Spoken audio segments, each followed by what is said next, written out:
वज़ीर आज़म शहबाज शरीफ। Lahore high court ने इश्तिहारी मुल्ज़िमात से मुलाकात पर वज़ीर आज़म शहबाज शरीफ और विज़रा की नाअहली के लिए दायर दरख्वास्त वापस लेने की बुनियाद पर खारिज कर दी। पीटीआई रहनुमा दिलीप अब्बास ने लाहौर हाई कोर्ट में दरख्वास्त दायर की थी। साद रफीक वफाकी वज़ीर रेलवे ख्वाजा साद रफीक का कहना है कि जजेस बहाली तहरीक में कप्तान चौथे रोज रो पड़े थे।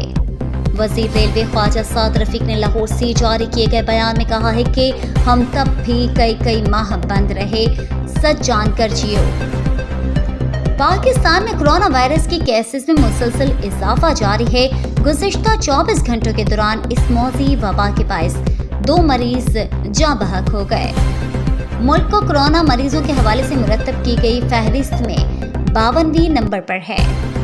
गुज़िश्ता 24 घंटों के दौरान कोरोना केसेस की शरह 2.55% रिकॉर्ड की गई। सिंध भर में आज भी तेज बारिशों की पेशिनगोई। महकमा मौसमियात ने आज भी सिंध भर में तेज बारिशों की पेशिनगोई की है।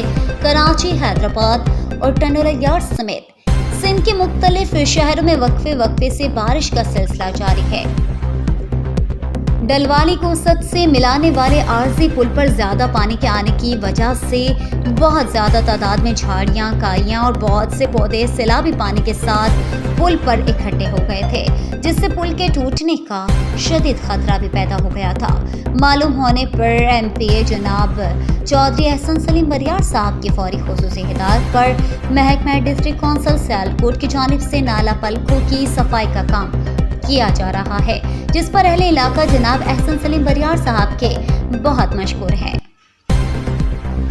Peshawar national police academy Islamabad में ज़ैर तरबियत एएसपीज़ का मलिक साद शहीद पुलिस लाइन का दौरा। सीसीपीओ मोहम्मद एजाज खान ने ज़ैर तरबियत एएसपीज़ के साथ खुसूसी मुलाकात की। इस मौके पर chief traffic police officer, SSP operations और एसएसपी कोऑर्डिनेशन समेत डिविजनल एसपीज और दीगर अफसरान भी मौजूद थे। पसरूर मोटरसाइकिल, कार और रिक्शा के दरमियान तसादुम हादसे में मोहम्मद यार वालिद ज़हीर अहमद उमर 35 साल सिकना, तलवंडी इनायत खां और एक मरीज मोहम्मद रोमान वालिद इरशाद उमर 18 साल सिकना रंधावा अकबर बेगम हॉस्पिटल से रेस्क्यू टीम ने रिसीव करके तहसील हेडक्वार्टर हॉस्पिटल पसरूर शिफ्ट कर दिया